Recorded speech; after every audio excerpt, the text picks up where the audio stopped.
So guys, how you doing? So last week I was unable to do a video for week 22 because I was ill again. But here I am, back again, ready to do week 23. But before we do that, let's look at my past predictions for week 19 and 20. So week 19, I did get 1 out of 10 predictions right, which was Crystal Palace and Fulham. The rest of them were, some were close, some were not. So it's a pretty average. Well, 1 out of 10, you call that average, just call that a bit less than average, but still. And of course, week 20, once again, 1 out of 10. And the rest of them were just, still, nothing right. But time to move on to week 23. So without further ado, here are my predictions for week 23 of the Premier League this season. So here we go. West Ham versus Sunderland.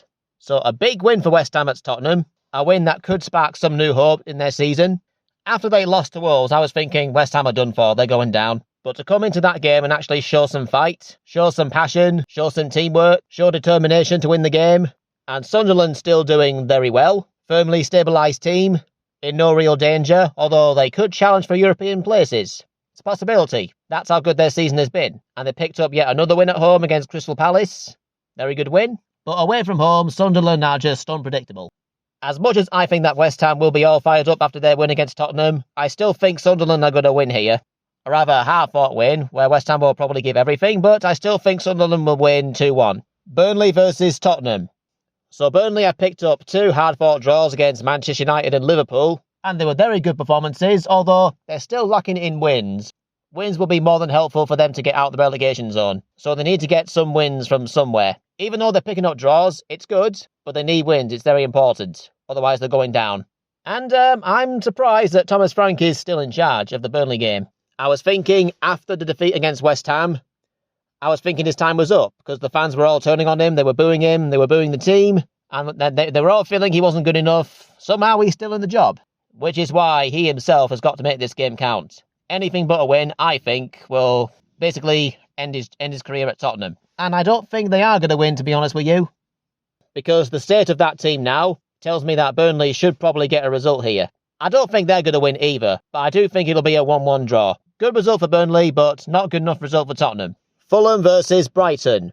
So Fulham's 6-match unbeaten runs come to an end, with that late defeat against Leeds. And to be honest, they didn't play well at all, and they could have lost the game by more. But big chance for Fulham here to bounce back, because Brighton aren't doing too good themselves. Because that draw against Bournemouth seems like back to square one for Brighton. Yes, there's injustice of how that penalty was given. I don't think it's a penalty. I feel like that is completely unfair. And Brighton have every right to be mad. Though they did manage to rescue it with that last-minute goal. But that whole second half, I feel like Brighton should have won that game. Without that penalty being given, they should have won that game. So here, I feel like it's going to be a tough one to call.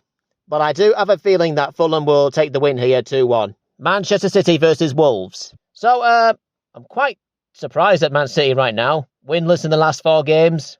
They were absolutely atrocious in the derby. Defending was absolutely poor. There was like no urgency, no leadership. Nobody knew what they were doing. They were getting outplayed by United all over the park.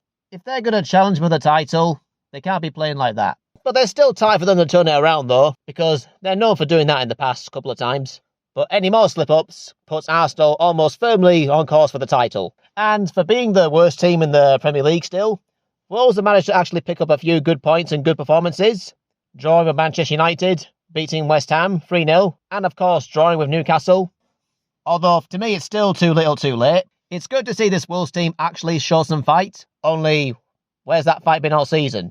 So for this game, I think Wolves are going to play decently well, but Man City should win here and put an end to their winless run, which I think they'll do. And I think it'll be a 3-0 win for Man City. Bournemouth versus Liverpool. So Bournemouth picked up their first win since end of October, start of November, around there, against Tottenham. And it could have been 2 wins in a row for them against Brighton, but I felt like they were lucky to get even a point out of that. I don't think it was a penalty, and I feel like second half they could have lost that game so easily. But away from that, Semenyo has now gone to Man City. They've lost their best player of the season. So now I think it's time for the entire team to step up. And Liverpool are still on a very bad run. Drawing with Leeds, drawing with Burnley, drawing with Fulham, drawing with Arsenal. Looks like to me that Liverpool just can't get another win anywhere. Perhaps maybe Mo Salah coming back from the African Cup of Nations will do them some good. He's only managed 3 goals before he went. Let's see if he can add more to his total. I think anything can happen in this game. I don't think Bournemouth will win. I don't think Liverpool will win either. But I'm going to go for a thrilling game 2-2. Brentford versus Nottingham Forest. So Brentford on a very good run. After drawing with Spurs, beating Everton with a very good performance, thrashing Sunderland at home. And I got to say, Brentford's home record is very impressive. Only one home defeat all season, but the amount of wins they've had there have been very convincing ones. Big ones. So I think I expect another one here. Because while Nottingham Forest have been on quite a rut before beating West Ham, which was a huge game for them, they are still a side who I see are still struggling. So they're going to have to follow that win against West Ham with another big result here. But I don't think they're going to get another result. I think Brentford are going to get another comfortable home win. I'm surprising myself by predicting this, but I'm going to predict a 3-0 Brentford win. Crystal Palace versus Chelsea. So 2025 was a great year for Crystal Palace, but so far in 2026, it's been some sort of a nightmare.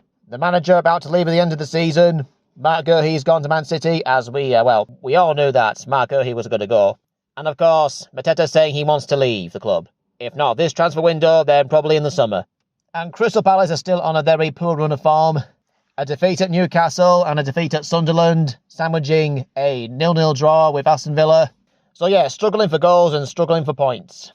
And also being knocked out of the FA Cup by Macclesfield. Wow. And Chelsea, of course, I didn't expect Enzo Maresca to leave the club. To me, that was like out of the blue. Pun intended. I don't know, that sounded pretty crap, didn't it? But yeah, new manager in Liam Rosenior. And first Premier League game, first Premier League win for him. I won't say against Brentford, they were not that good. Which makes it interesting as to what they'll do here, though. I don't think it's going to be a high-scoring game. I feel like Palace are still going to struggle for goals.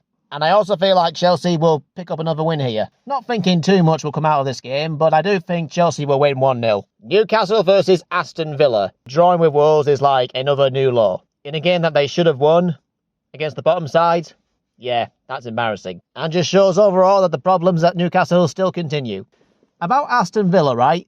While I still do consider them title challengers, but they lost to Arsenal, they drew with Crystal Palace, and they lost to Everton. So they have slipped up massively. So they're going to have to try to get back to winning ways in this game, and I feel like they might do.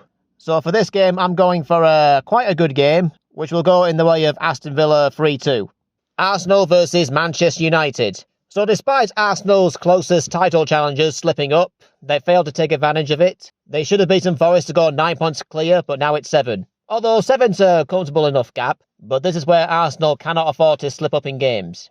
Every game right now is a must-win. So Manchester United's performance in the Manchester derby was quite extraordinary. A very different team. I mean, I expected Ruben Amorim to be sacked anyway, but didn't think it'd be that soon. But he's not been good enough for the team. The players weren't playing for him. The fans were turning on him.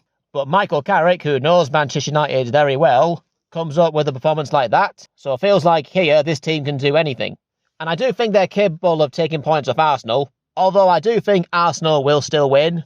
It's probably not going to be a very comfortable win. I think United will give a good account of themselves, but I think Arsenal will win 2-1. Everton versus Leeds. Against Aston Villa, it was a very good performance from Everton, considering that not many people expected them to win. Though it tells me that sometimes Everton can be good and sometimes they can be bad, but also sometimes they're no strangers to coming up with surprising results. And Leeds managed to bounce back with a last-minute win against Fulham after their 7-match unbeaten run ended against Newcastle. In a game which was pretty bland and boring, to have that moment of quality right at the end to get the 3 points, happy days for Leeds. So this game is pretty hard to tell, because Everton are kind of struggling a bit at home, but Leeds' away record is not that good either. So this game could go either way, so I'm going to go for a 1-1 draw. So there you have it, guys. Those are my predictions for week 23. I made some interesting calls there. Arsenal and Man United, like 2-1 to Arsenal, like, I might regret it. Probably am right now. But it'll stick. I have to let it stick, though.